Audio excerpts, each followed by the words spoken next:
पता है हुजूर सल्लल्लाहु अलैहि वसल्लम ने अपने आखिरी खुतबा में वो चंद अल्फाज क्या कहे थे। आए लोगों सुनो, मैं शायद अब तुम्हारे बीच ज्यादा वक्त तक नहीं रहूंगा। जो भूखे हैं उन्हें वही खाना खिलाना जो तुम खुद खाना पसंद करते हो।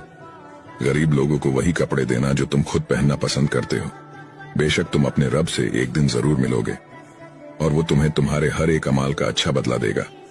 और जो यहाँ मौजूद है वो ये बातें ध्यान से सुने और जो मौजूद नहीं है वो ये बातें उन तक पहुंचाए। तुम सभी एक आदम की औलाद हो और तुम में से बेहतरीन शख्स वो है जो अपने रब के बताए हुए रास्ते पर चलेगा।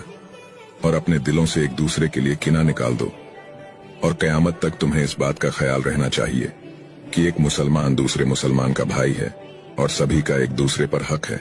और फरमाया रसूलुल्लाह सल्लल्लाहु अलैहि वसल्लम ने, वो चेहरा नूर से रोशन हो जो मेरी कही हुई हदीस सुने और वो दूसरों तक पहुंचाए।